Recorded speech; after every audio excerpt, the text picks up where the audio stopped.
جو کسی کا برا نہیں چاہتے ان کے ساتھ کوئی برا نہیں کر سکتا، یہ میرے رب کا وعدہ ہے۔ کربلا قربانی کی داستان۔ کربلا کی جنگ اسلامی تاریخ میں ایک دردناک اور المناک واقعے کے طور پر ہے، جس میں پیغمبر اسلام صلی اللہ علیہ وآلہ وسلم کے نواسے حضرت امام حسین اور ان کے عقیدت مندوں کی شہادت ہوئی۔ یہ واقعہ 10 محرم الحرام 61 ہجری 680 کو کربلا موجودہ عراق کے بنجر میدانوں میں پیش آیا۔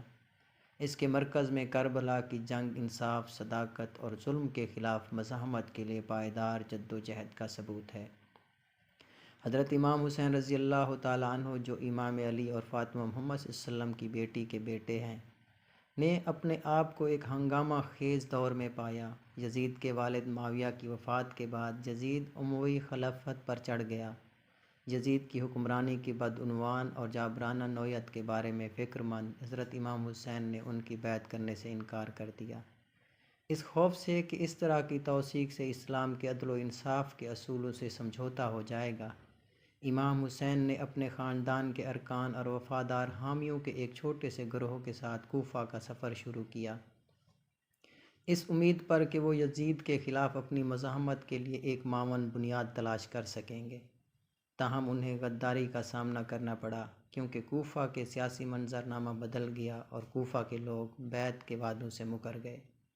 جب امام حسین اور ان کے ساتھی کربلا کے قریب پہنچے تو ان کا سامنا یزید کی فوج سے ہوا، جس کی قیادت عمر بن سعد کر رہے تھے۔ بہت زیادہ تعداد میں ہونے کے باوجود حضرت امام حسین اور ان کے پیروکاروں نے، جن کی تعداد 72 کے لگ بھگ تھی، ان اصولوں کے ساتھ اپنی وابستگی پر ثابت قدم رہنے کا انتخاب کیا جو دنیاوی طاقت سے بالا تر ہیں۔ میدان ایک ایسی جنگ کے لیے تیار کیا گیا تھا جو ظلم کے خلاف اٹل مزاحمت کی علامت کے طور پر تاریخ میں اترے گی۔ کربلا کی جنگ سے پہلے امام حسین اور ان کے ساتھیوں کے لیے پریشانیوں اور مشکلات سے دوچار تھے۔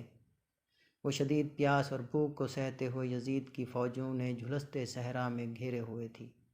امام حسین کے شیرخوار بیٹے علی اصغر سمیت بچوں کے مصائب نے اس ثانی میں ایک دل دہلا دینے والی جہد کا اضافہ کیا۔ 10 محرم کے دن، جسے عاشوراء کہا جاتا ہے، تصادم اپنے عروج پر پہنچ گیا۔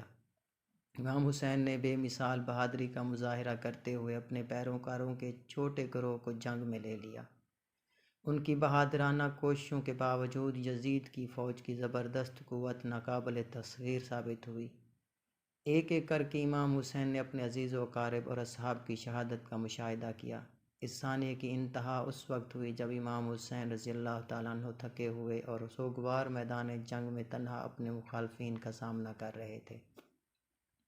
دشمنوں سے گرے ہوئے انہوں نے یزید کی حکومت کے سامنے سر تسلیم خم کرنے سے انکار کر دیا، یہاں تک کہ شہادت کے وقت بھی عدل و انصاف کے اصولوں کو برقرار رکھنے کا انتخاب کیا۔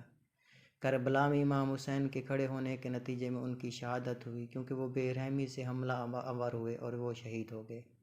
ان کے خاندان کے زندہ بچ جانے والے افراد، جن میں خواتین اور بچے بھی شامل تھے، کو پکڑ کر قیدی بنا لیا گیا۔ کربلا کی جنگ کے بعد اسلامی تاریخ پر انمٹ نقوش چھوڑے گئے، جو نسل در نسل ظلم و جبر کے خلاف مزاحمت کی علامت کے طور پر گونجتے رہے۔ کربلا کے المناک واقعات خاص طور پر محرم کے مہینے اور یوم عاشوراء کے دوران اسلامی یادوں کا سنگ بنیاد بن گئے۔ دنیا بھر کے مسلمان اس پروقار واقعے کو ماتمی رسومات، جلوسوں اور تقاریر کے ساتھ مناتے ہیں، جو امام حسین اور ان کے پیروکاروں کی عدل و انصاف کے اصولوں میں دی گئی قربانیوں کی عکاسی کرتے ہیں۔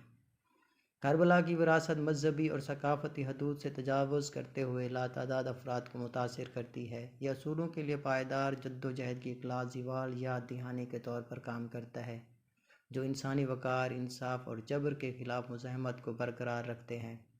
ایک ایسا ورثہ جو ان لوگوں کے اجتماعی شعور میں نقش رہتا ہے جو مصیبت کے وقت سچائی اور انصاف کے اصول کی قدر کرتے ہیں۔